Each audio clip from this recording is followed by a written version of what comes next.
Biasanya kalau mursyid yang diangkat manusia itu kebanyakan ada yang kaitannya dengan nasab. Nasab, tahu nasab ya? Keturun, keturun. Pak E mau yang membimbing di dalam entah ilmu apa isbah kuno, terus mudun nang anake turun ke putunya turun sama.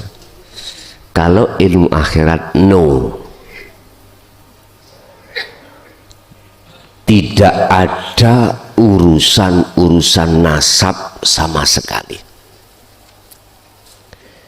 Allah sudah katakan in arada syai'an ayyakula lahu kun fayakun.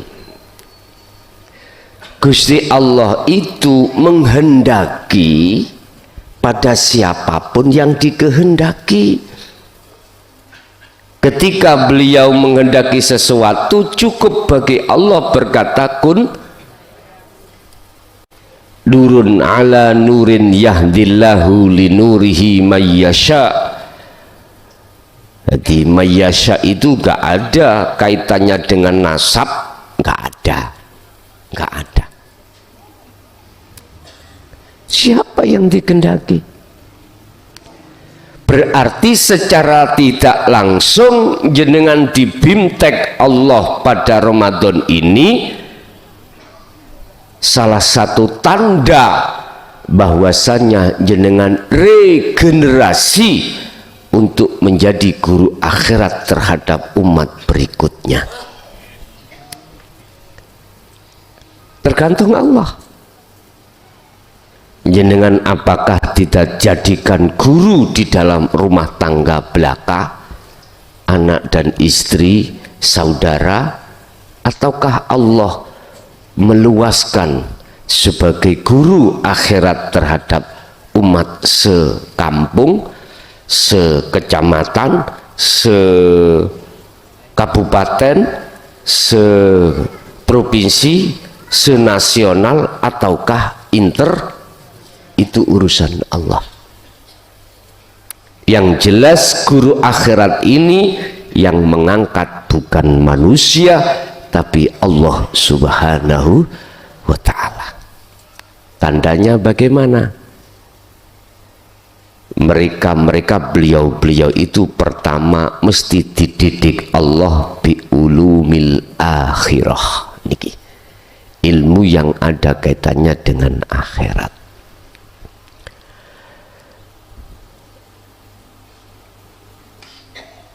Bentuk daripada kasih sayang Anda terhadap murid yang kau anggap sebagai anakmu sendiri, apa kesulitan dalam pemahaman ilmu itu,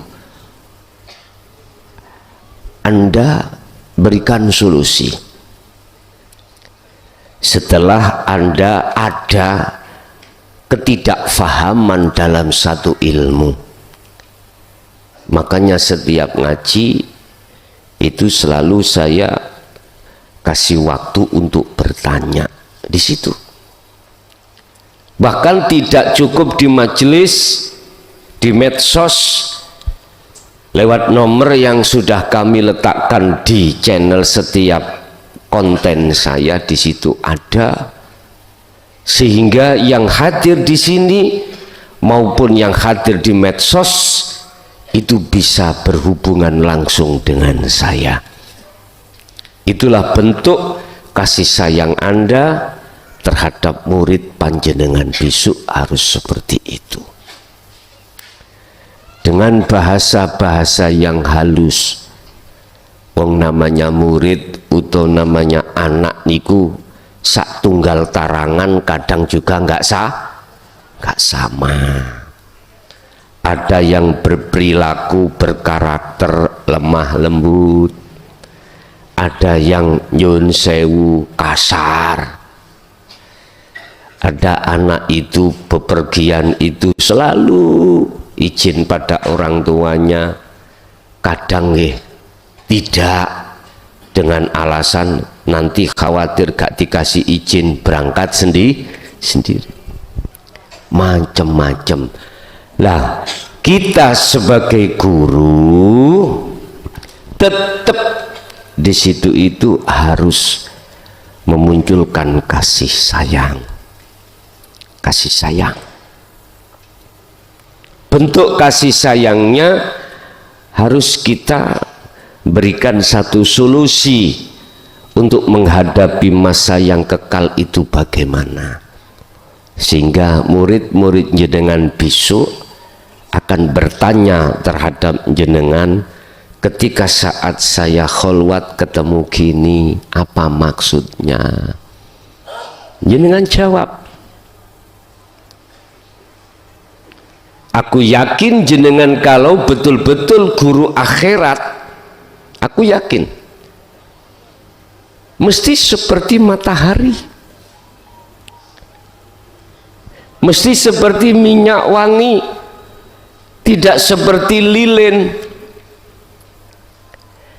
Lilin itu menerangi yang lain tapi terbakar sendiri. Sumbune tidak terbakar sendiri dah. Tapi kalau minyak wangi, dia memberikan, bisa mengharumkan orang lain, dia pun masih tetap harum.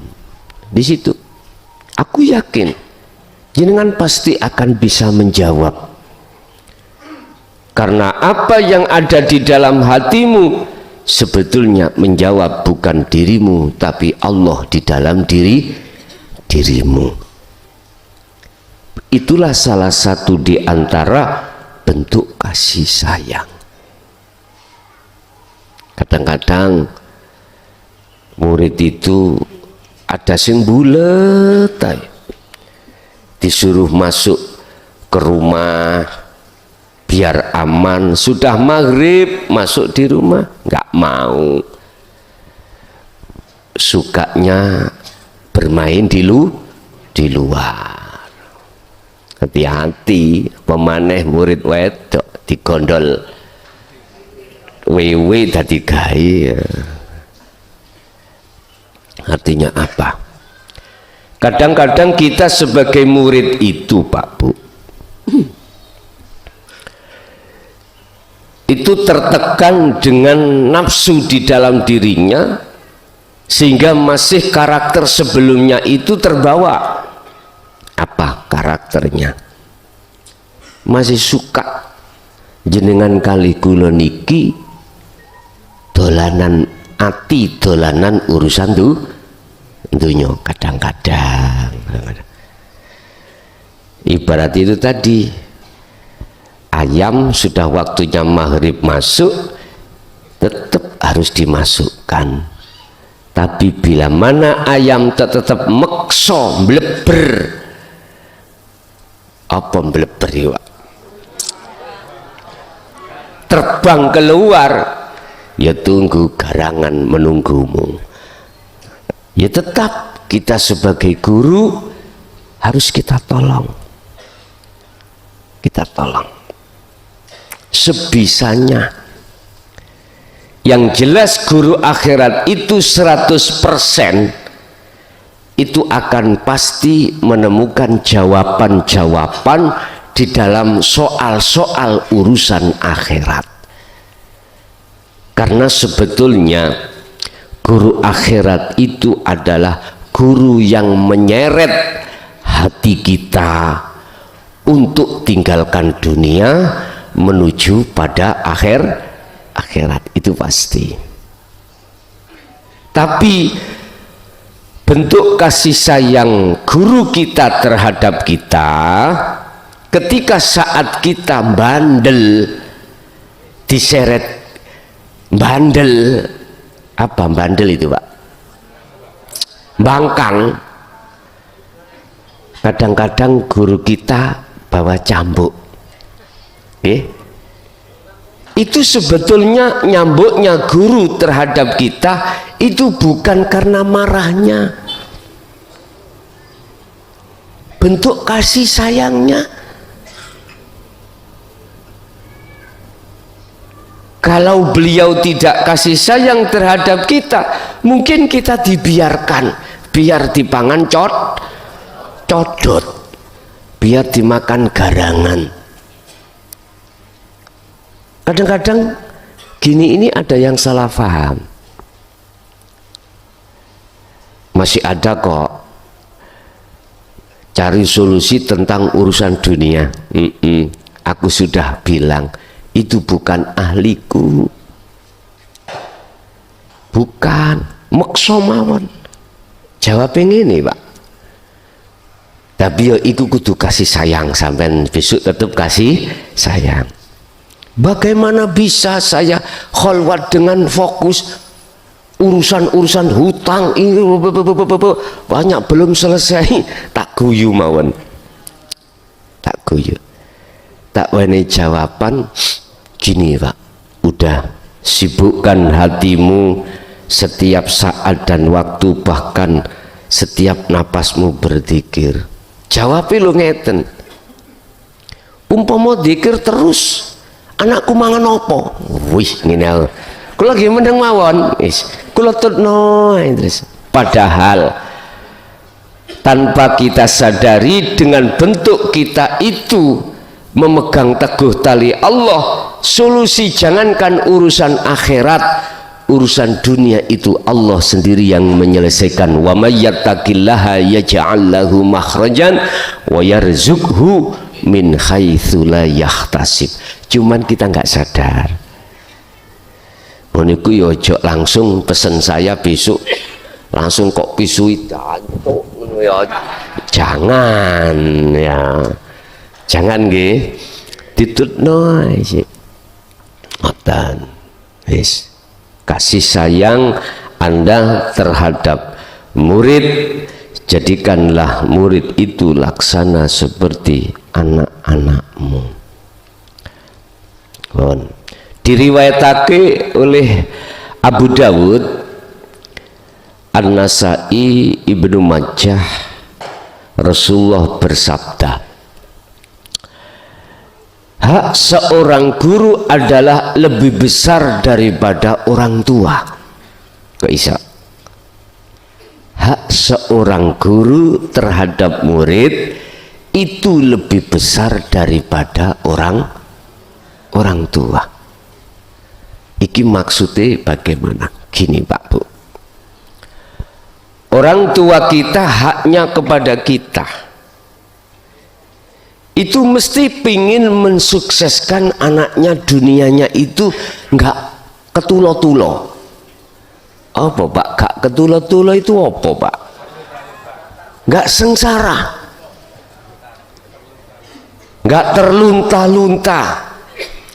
Urusan ma'isyatu dunia itu nggak terlunta-lunta. Sehingga mengapa banyak manusia mengatakan saya kerja ini untuk anak lah gitu ya? Karena mempersiapkan kerja itu ada kaitannya dengan harta kewarisan. Ngingoni anak disekolahkan, besok kamu kerjanya biar mudah begini. Itu laksana orang tua mensukseskan Anda tentang urusan dunia. Yes. Lah guru kita itu mensukseskan kita urusan akhirat. Saya tidak bicara guru dunia Pak ya, ini sekali lagi saya lebih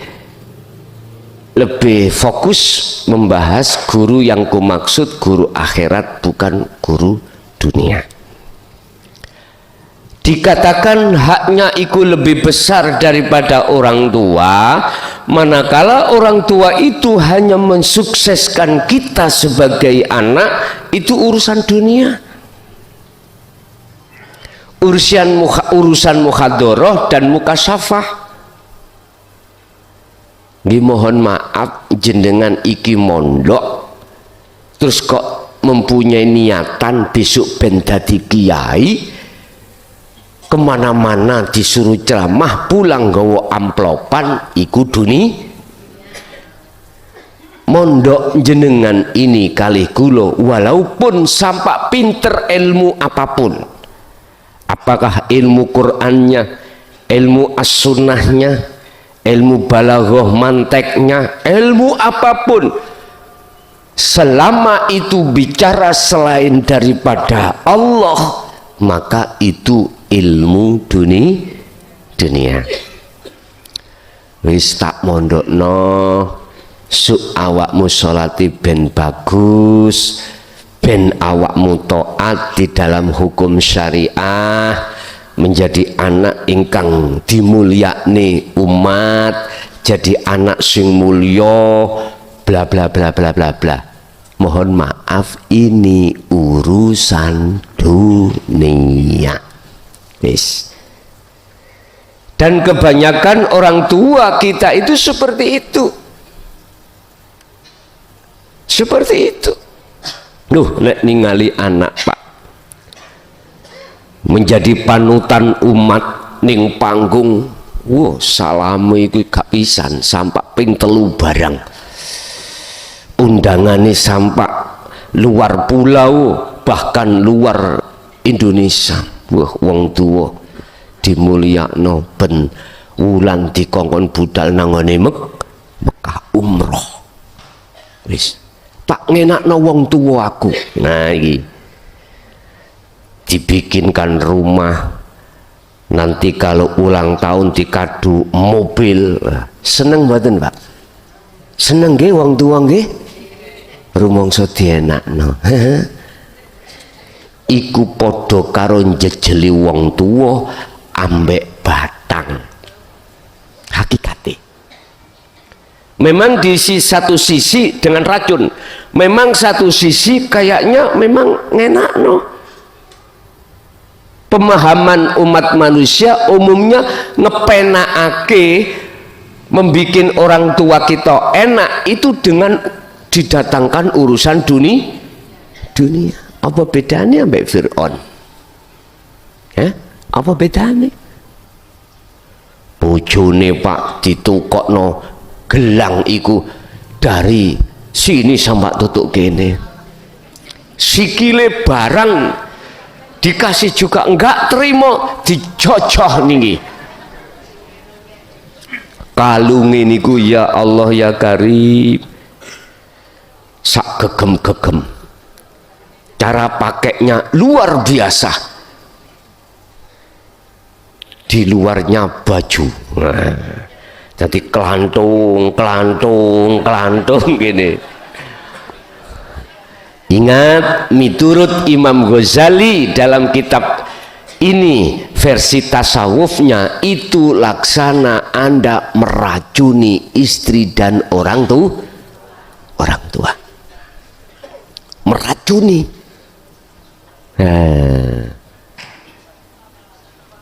Karena apa? Mendidik anak itu, mendidik orang tua itu biar keluar riak, biar keluar takabur, biar keluar sifat-sifat yang tidak diperbolehkan miturut hukum hakikat.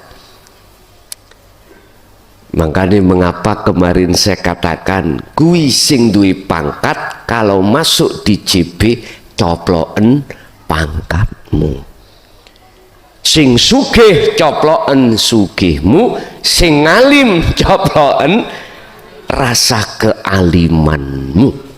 Wis lepasen, baru Anda bisa menerima. Bapak Ibu, sedangkan guru kita akhirat itu menyeret ruhaniyahmu itu supaya menjadi ruhaniyah yang masuk di dalam akhirat. Inilah maksudnya Abu Dawud mengatakan hak seorang guru itu di atas haknya seorang orang tua.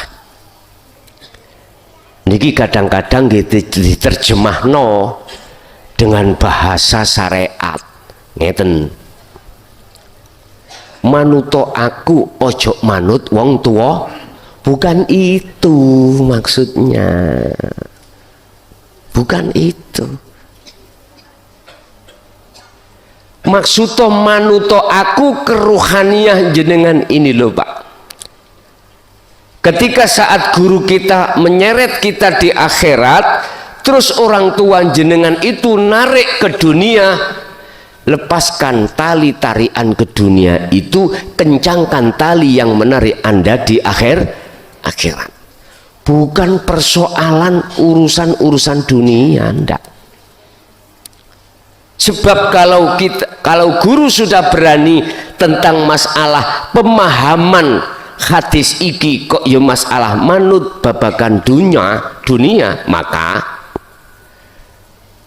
kita akan digiring terhadap kemauan nafsu dalam guru. Apa? Tidak sedikit Pak murid-murid yang sudah masuk di dalam lembaga, wis aku gak ngomong torikoh enggak ya, lembaga A misalnya, sudah didoktrin seperti itu, dunyo kabeh, dunyo bondone, dunyo brono itu dicurahno, diwenehno guru. Karena gurunya memang mengharapkan itu.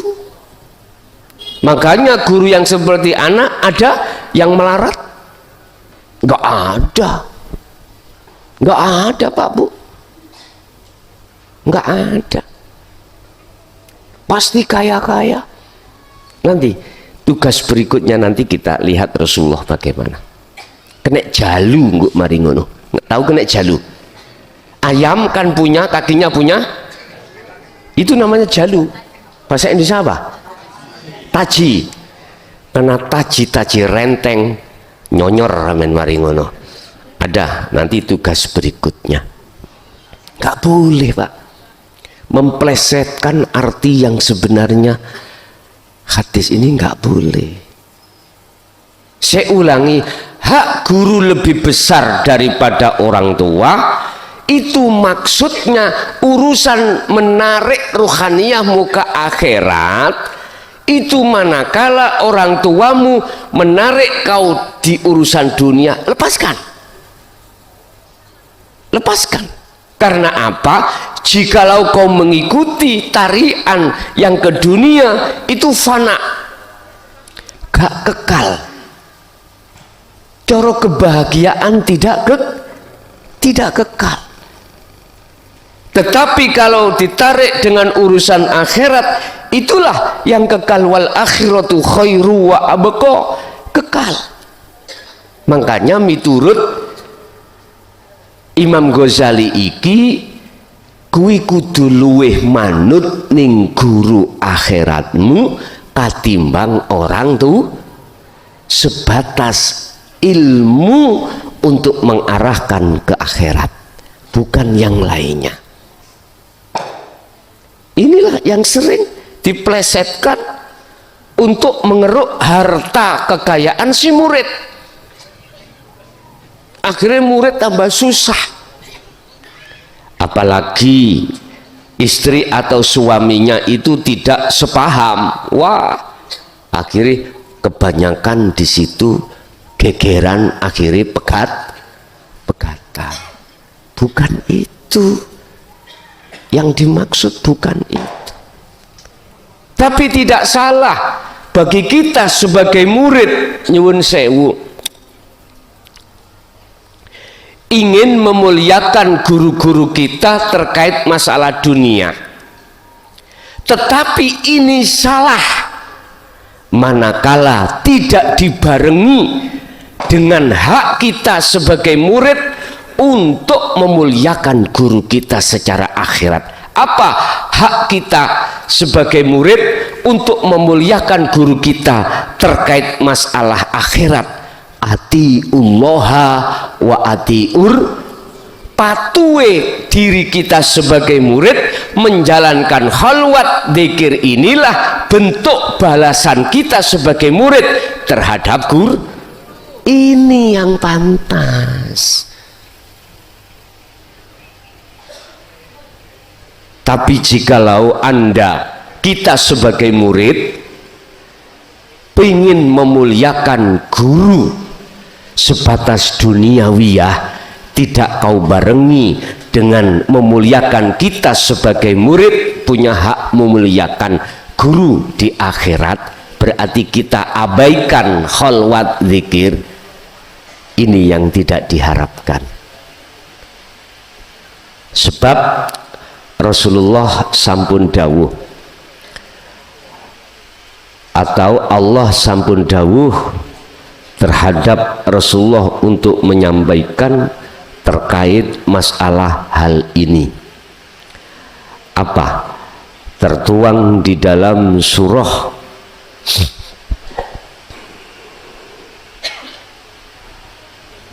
surat Hud ayat 29. Wa ya qaumi, hu kaumku. Iki nek cara bahasa jenengan sebagai guru terhadap murid, ya talamidhi, he murid-muridku, la as'alukum, saya tidak pernah minta terhadapmu, alaihim, alaihi, terhadap kaum, malan ing urusan dunia. Iki Rasulullah disuruh dawuh terhadap kaum, cara jenengan disuruh dawuh terhadap murid panjenengan. Hei murid-muridku, hei kaumku, hei pengikutku, la as'alukum alaihi malan in ajriya illa alallah.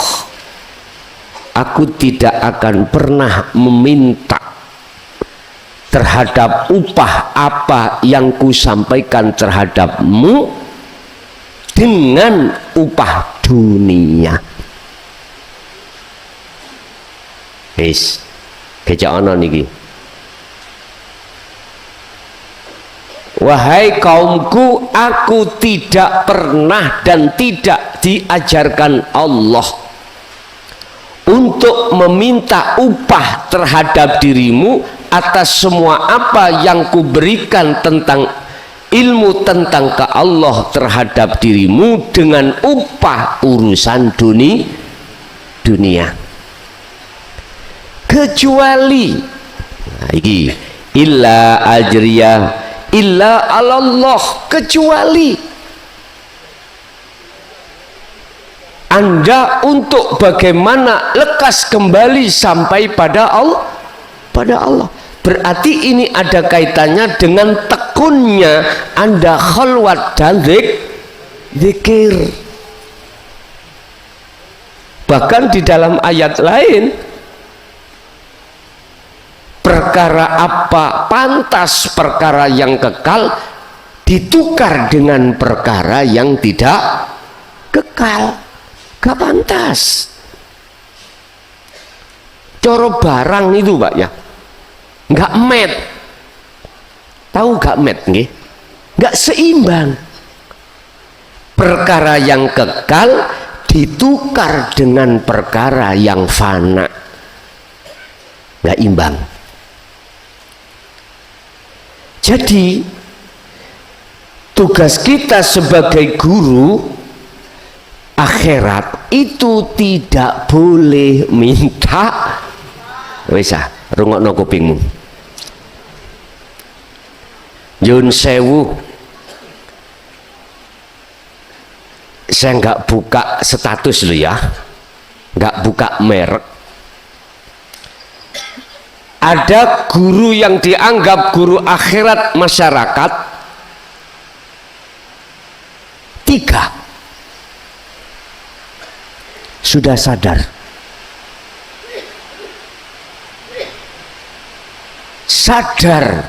ketika saat mendengarkan konten saya yang berkenaan dengan surah Al-Isra ayat 72. Bagaimana mungkin Anda sebagai orang buta bisa menuntun banyak orang buta menuju tujuan?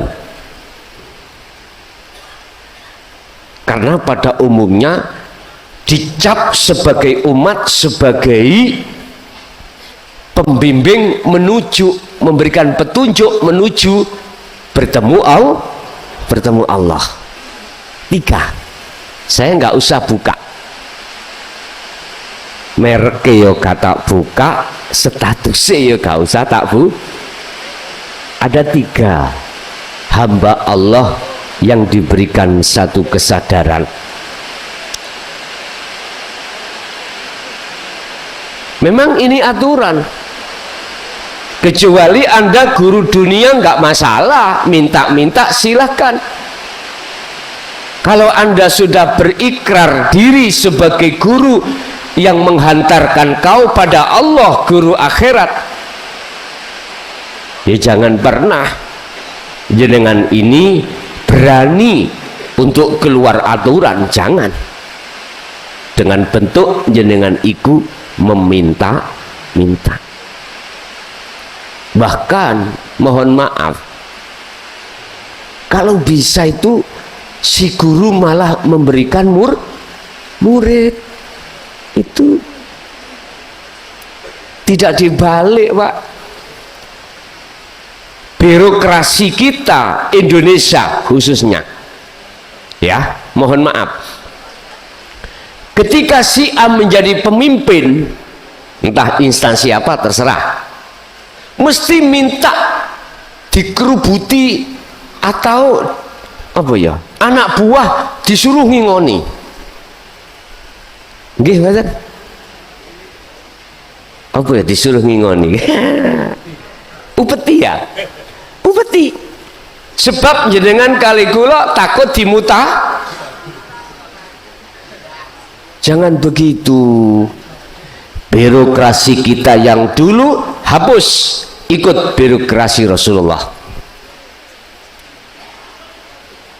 Bantu anak buah kamu, jangan kamu minta untuk digedekno wetengi. Apa digedekno? Dibesarkan perutnya. Jangan. Kasih solusi. Itu namanya guru yang tidak zalim. Tapi kita tidak bisa keluar dari apa hadis Rasulullah. Di akhir zaman itu nanti ada seorang pemimpin yang zalim. Zalim itu apa, Pak? Ya zalim, sak mena-mena, mana halal mana haram dia sikat aja, mana batil mana hak sikat saja. Mumpung menjadi pemimpin, mumpung Pak, aji-aji mumpung aku jadi guru, tak sikati kabeh muridku. Birokrasi syariat semua itu gitu. Kita ingin dimuliakan, kita ingin dipuja, dipuji. Ini guru dunia. Guru dunia seperti ini di mana-mana karena birokrasinya memang dididik seperti itu. Dididik untuk selalu mengaku-ngaku kalau diri kita yang berjasa, diri kita yang memulang, diri kita wis macam-macam. Bimteknya memang, pendidikannya memang begitu, jadinya pasti ya begitu. Jadi membudaya, Pak. Walaupun ganti pimpinan ya tetap seperti itu. Kadang kita jadi pemimpin, anak buah kita gak hormat ngoten naik, udah langsung di sel ya, di sel. Anak buah gak bisa, Pak, anggota itu berani untuk menentang, walaupun luwih kuat, luwih gagah, gak berani. Umpama jenengan iki bintang 4, pemimpin bintang 4, umurnya itu wis matei anak buah yang di bawah bintang 4 bahkan belum berbintang ya, mesti hormat mboten? Hormat, takut jenengan. Memang ini birokrasinya, tapi banyak yang menyalahgunakan. Kembalilah kita ke ajaran Rasulullah, khitohnya bagaimana kita menjadi seorang pemimpin, sebagai seorang guru. Pertama harus kasih sayang, kedua tidak boleh kemalan minta. Sebab apa yang kau ajarkan terhadap muridmu itu sebetulnya bukan kamu yang mengajarkan, tapi yang mengajarkan adalah Allah di dalam dirimu. Yang ketiga, jangan sekali-kali tugas seorang guru meninggalkan nasihat. Jangan. Jenengan sing sering nasihati murid jenengan, sing sering. Nanti Allah sendiri yang memberikan pancaran kemakrifatan terhadap hatimu. Kalau muridmu kekurangan apa dalam hal perjalanan ini, Allah sendiri nanti. Istilah jangan meleki ilmu itu ada loh Pak yang gini berpedoman, iki ilmu ya sudah ku dapatkan, tak masukkan kesaku tak jahit. Jangan.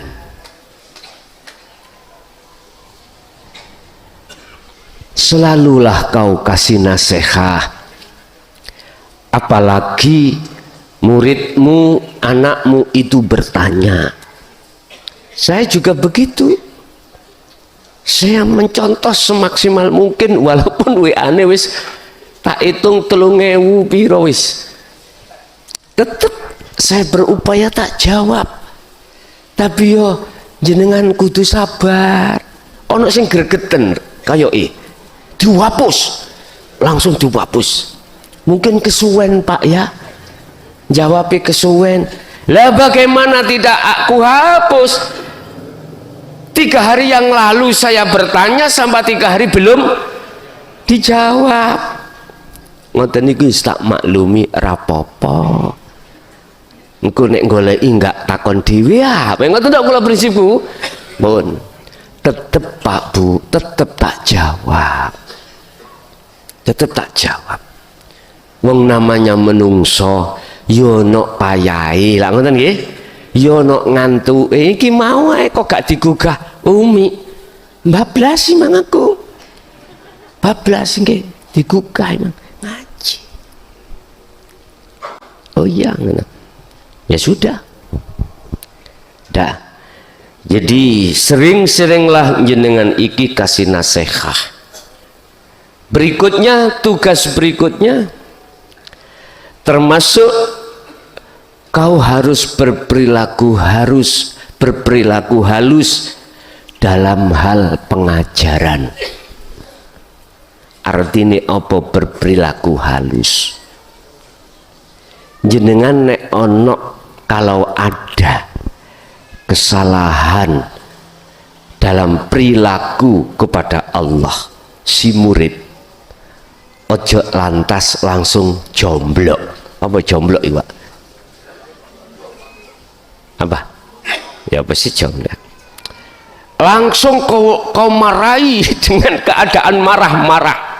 Matamu. Nah. Bahasa kasar itu Pak. Bahasa kasar.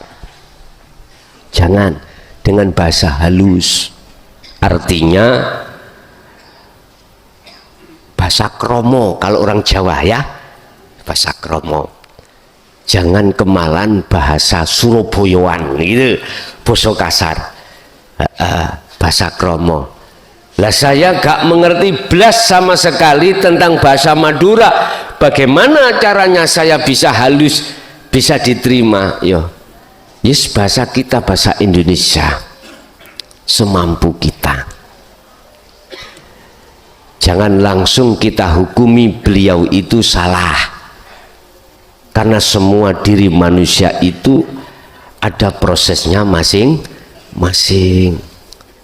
Ini kita akan mengatakan tidak menyalahkan manakala kita ingat setiap diri manusia itu punya proses. Yang kelima, apa tugas yang wajib diemban oleh seorang guru? Dia bertanggung jawab atas akhiratnya. Ini bertanggung jawab atas akhirat. Iki Pak awabut.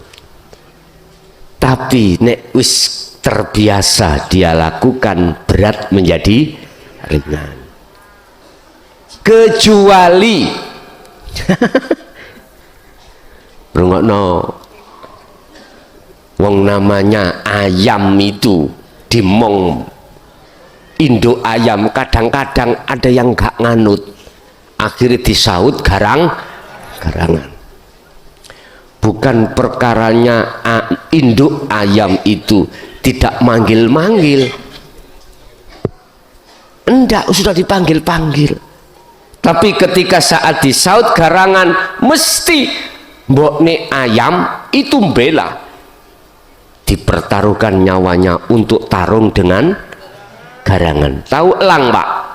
Saya lihat induk ayam dipertaruhkan jiwa dan raganya itu demi anaknya biar selamat. Tarung Pak dengan elang. Ada yang kalah, ada yang menang. Wis. Inilah tanggung jawab kita nanti di akhirat. Artinya apa? Bentuk tanggung jawabnya adalah ketika si murid ini salah jalan, wajib kita itu untuk mengingatkan. Udah, di dalam diri murid aku pasti yakin kalau nggak ingin disapu elang langun udah, tapi berhubung itu proses Anda mboten nopo-nopo, berarti bentuknya apa? Jenengan ini di akhirat gak kepingin berangkat sendiri, pingin digendong. Sebagai murid ojo kemalan jaluk gendong, berangkatlah sendiri biar tidak memberatkan guru. Murid yang paling baik adalah murid yang tidak akan pernah menyibukkan. Berarti langkah sampean harus terus fastaqomu, terus lakukan zikir itu sampai pada titik di mana Anda dikatakan wusul pada Allah. Berarti yaiki murid sing gak beratno guru. Tugas yang keenam,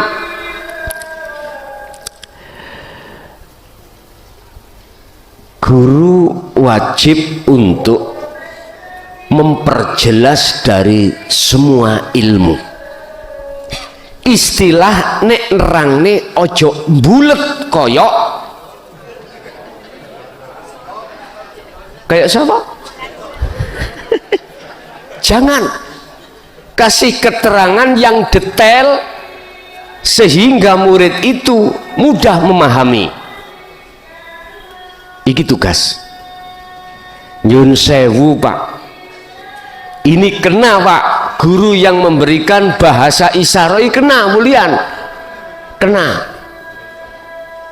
Dulu iki gak berani Pak untuk ngomong, gak berani karena belum masanya datang. Sekarang nek dadi guru ojo bulet.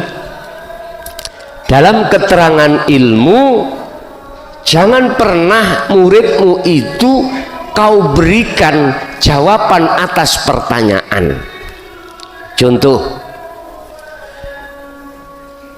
Pak D, telu tambah telu piro Pak D? Mboten dijawab tapi jawab dalam persoalan. ya iku 7 dikurangi 1 lah bulet ngene iki bulet. Tapi kalau disikapi dari ilmu balaghah mantek, justru jawaban guru iki jawaban bahasa yang balik, yang berbobot. Tapi ini nggak boleh membuat murid itu bingung. Jadi langsung aja 3 tambah 3 itu 6 sudah. Udah gak usah dibulet 7 dikurangi 1 10 dikurangi 4 atau 4 ditambah 2. Iki sing guru sing murid itu sing di jadi gak ono bedane ngoten. Jangan.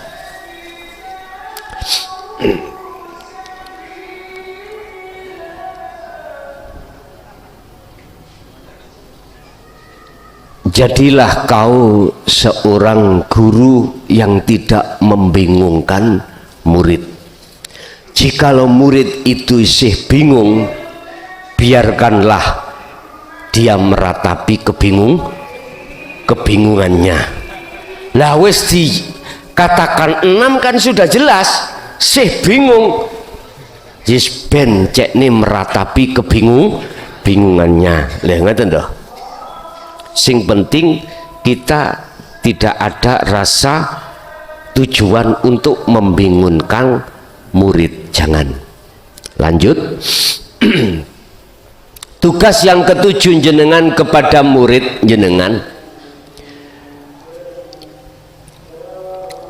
janganlah terbiasa Anda untuk menjadikan murid Anda itu tidak paham. Jadi sebetulnya agak mirip. Janganlah Anda membiasakan diri menjadikan murid Anda tidak paham. Artinya apa? Setiap jenengan bertausiah kasih nasihat kepada murid, jenengan harus tanya, wis paham opo gung? Sudah paham atau tanyain, kasih waktu dia untuk bertanya. Jangan habis bertausiah ditutup pengajiannya wallahu a'lam wassalamualaikum di amplope mulih. Jangan,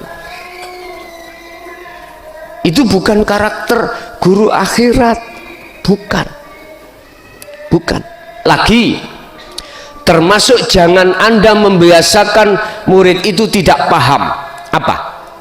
Ketika saat mohon maaf jenengan diundang, berhubung sing ngundang itu sing ngaji ku wong telu jegidil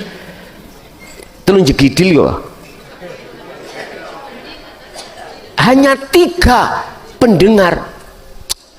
Moh, aku pingin ku iku sak lapangan ribuan, mau gelem aku. Tapi nek telu buat apa jauh-jauh telu. Jangan. Ini berarti termasuk tindakan mempersulit atau menjadikan murid itu tidak paham. Jangan. Tetap sampean parani.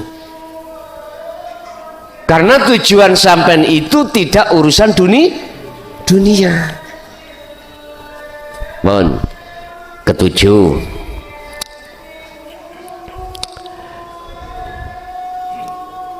Terakhir, ini yang harus estu jenengan pegang. Anda sebagai guru punya tugas, Pak. Apa tugasnya? Bahasa syariat disebut mendoakan. Tapi ketika mendoakan, tidak ada doa yang ada kaitannya dengan dunia. Apa? Nawwir qulubana wa ilaihim binuri hidayatika wa ma'rifatika min qabli mautihim. dongakno muridmu iku selalu disinari cahaya hidayah makrifat Allah lekas ini.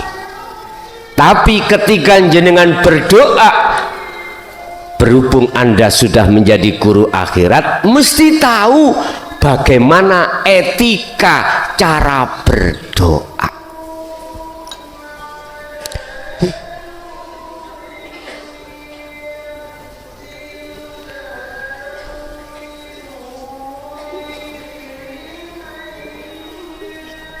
Ud'uni, ini bahasa aku Allah. Iki di dalam syariat ayat ud'uni diartikan memohon, meminta. Tapi bahasa hakikat ud'uni itu diartikan menghadap, bukan meminta. Menghadap, hati sampean harus menghadap Allah untuk bertemu Allah. Ketika sudah bertemu, maka secara otomatis urusan dunia astajib, urusan selain Allah astajib, disembadani. Artinya jenengan sebagai guru akhirat wajib ketika jenengan iki mujahadah memohonkan terhadap anak didik jenengan itu dijadikan anak didik yang lekas cepat makrifat pada Allah. Abot nama boten nek wis terbiasa. Apakah enggak boleh mendoakan terhadap anak didik kita sebagai guru itu tentang masalah dunia? Bukan perkara yang enggak boleh, enggak apa-apa. Tapi satu hal, etika tetap harus kamu jaga. Harus kamu jaga. Etika hatimu pada Allah harus kau jaga. Ud'uni, jangan kau artikan itu meminta supaya lekas sembuh, lekas selesai urusan dunia, jangan. Tapi ud'uni, kau menghadap temui Allah. Udah, sampai gak usah ngomong untuk sembuh, untuk keluar dari masalah, jangan. Karena Allah di dalam dirimu sudah tahu sendiri. Istilah Anda, kita sebagai hamba Allah, jangan kakean cocot. Al-Fatihah.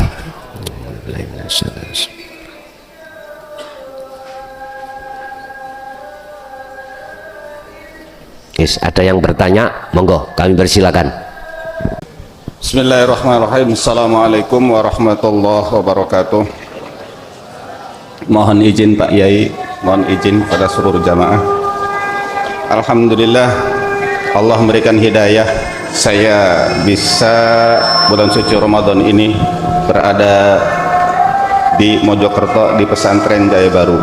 Dan alhamdulillah di dalam perjalanan hidup saya ini, profesi saya lebih dari 40 tahun. Namun satu permohonan saya tanggal 5 Juni juga belum dijawab. Kemudian saya ingin bertemu secara pribadi karena berkaitan dengan pribadi saya. Kemudian pertanyaan yang saya mau dari sekian banyak catatan saya senang ketika dalam kondisi istirahat saya ngobrol dengan teman-teman dalam artian agak sharing. Didekatkan Pak, ada didekatkan biar ya, sharing dengan teman-teman. Kemudian diantaranya teman-teman yang tua sudah balan dengan apa yang disampaikan oleh Pak Yai materi itu. Namun terutama dengan yang saya tanya, berapa umurmu? 21 tahun. Maka saya tertarik, di dunia ini butuh untuk menyelamatkan bagi generasi yang usianya masih di bawah. Oleh karena itu, berkaitan dengan materi ini, mumpung saya kira paham bahasa Jawa ini, mumpung kesempatan saya datang ke sini, tolong minta berkaitan dengan hadis Rasulullah, i'mal lidunyaka ka'annaka ta'isu abada wa'mal li akhiratika ka'annaka tamutu ghaddan. Artinya mohon diberi bekal karena yang asrornya masih di bawah standar, rata-rata goyah berkaitan dengan materi. Kenapa? Materi bukan segalanya, namun materi adalah pokok di dalam mengarungi kehidupan.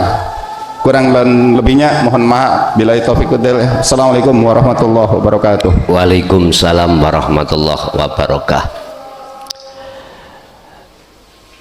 Di dalam berbicara tentang tauhid memang ada kelas tahapan masing-masing. Ada kalanya kita di makom syariat la ilaha illallah, kita ada di sini awal sekali mendengarkan keterangan di tauhid la ilaha illa anta memang kurang nyantol. Tapi apakah ketidaknyantolnya itu kita harus tetap di la ilaha illa huwa? Ya tidak. Ketika la ilaha illa huwa kita ada di situ dan disampaikan la ilaha illa anta bahkan wa ana itu gak nyantol alias bingung, apakah harus kita itu berdiam diri di huwa? Ya tidak. Seluruh kita ketika menerima pelajaran yang kita anggap baru, semuanya mesti gak nyantol, gak paham alias bingung. Udah gak apa-apa, nikmati bingungmu, gak apa-apa. Bahkan di dalam hadis yang Bapak sampaikan tadi tentang masalah kehidupan dunia, seakan-akan kau hidup selamanya. Iki maksudnya hadis ya apa? Ini kalau kita menganggap hidup di dunia kenikmatan dunia, maka Anda tidak akan pernah bisa keluar dari Allah, huwa, ke anta, nggak bisa. Justru Anda tidak akan pernah puas dengan kenikmatan kehidupan dunia. Lawang gini, carilah dunia itu seakan laksana kau hidup lah boleh terus nih donyoy. Jangan. Artinya secara mutasabihat harus kita sampaikan hadis ini. Apa Pak? Laksana kau hidup semuanya selamanya itu manakala Anda mengambil sisi akhiratnya, tidak sisi kenikmatan dunia.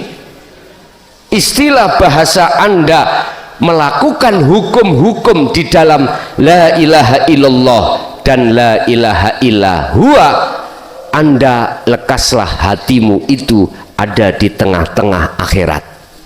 Berarti bagaimana? Anda ini boleh dohiri melakukan apapun, tapi ruhaniyahmu harus lepaskan keakuan diri, baru muncul keakuan Allah. Nah itu maksudnya sebetulnya. Terus yang kedua hadis itu apa tadi?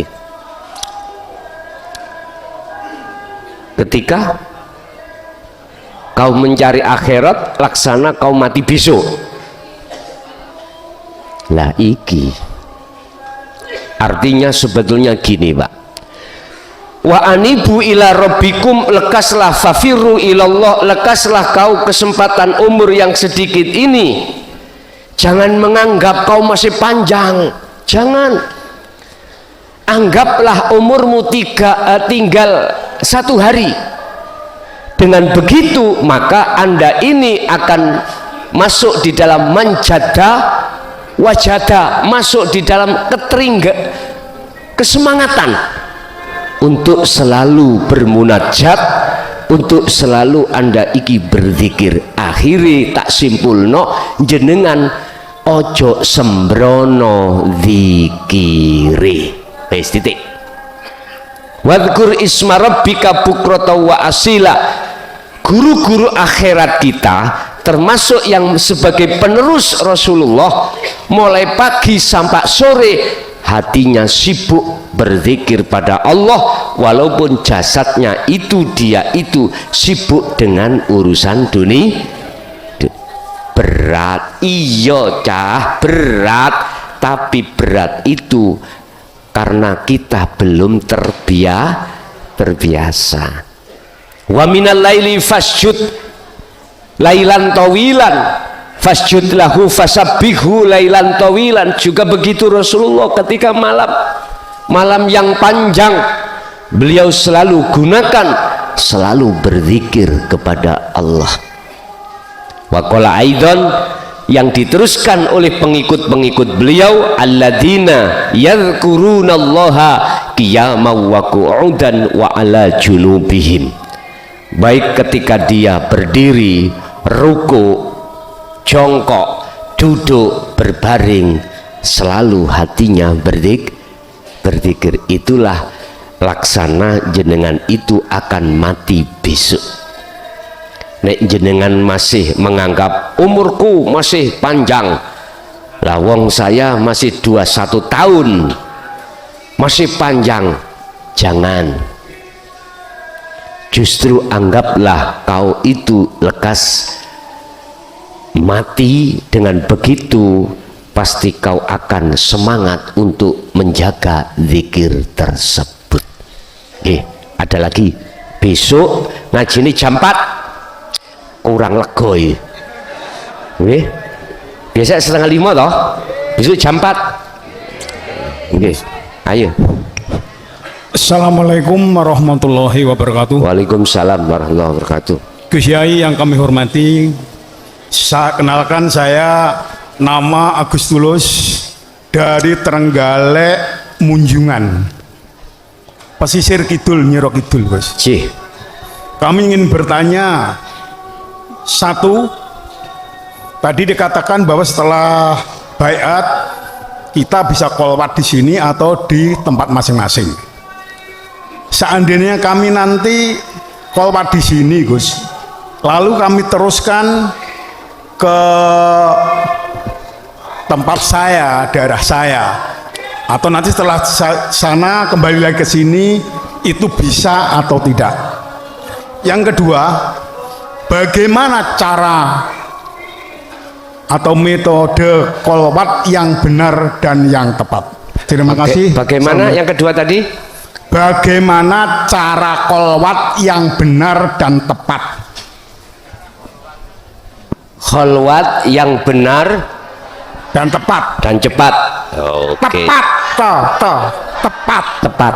Ya. Oke. Terima kasih, Gus. Nggih, monggo. Assalamualaikum warahmatullahi wabarakatuh. Waalaikumsalam warahmatullahi wabarakatuh.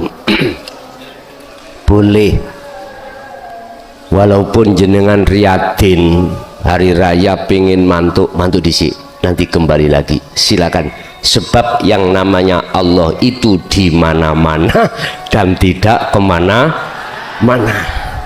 Monggo, itu yang pertama.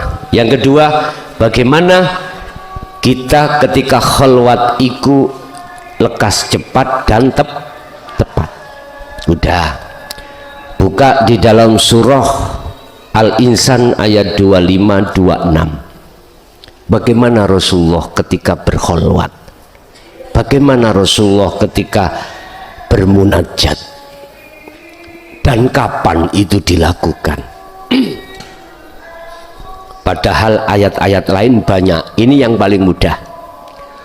Mulai pagi sampai sore, bahkan malam, terus hati jenengan berzikirlah pada Allah. Mudahnya zikir, jenengan sirul asror didorong dengan zikir sir, monggo. Tapi nanti sirnya itu yang akan membuat penuh karomah. Sirnya terserah sir Anda jenengan katutke sertakan atau tidak, terserah. Yang jelas untuk membuka lekas zikir itu terhadap Allah, untuk liqo bertemu, apapun keadaan jenengan itu lewat sirul asrar. Di dalam sirul asrar ada 3 tahap. Nanti bab zikir saya perjelas, paham nggih? Nggih pun besok jam 4 itu 1 jam setengah widik. Yes, mboten napa-napa nggih. Nggih. Terus sing kerja gak iso ngrungokno kuliah. Ya wis tak luwi jam 4 punjul 10 menit apa piye ngono. Ya wis. Pun ngoten mawon kula akhiri hadanallahu wa iyyakum wal afa minkum. Assalamualaikum warahmatullahi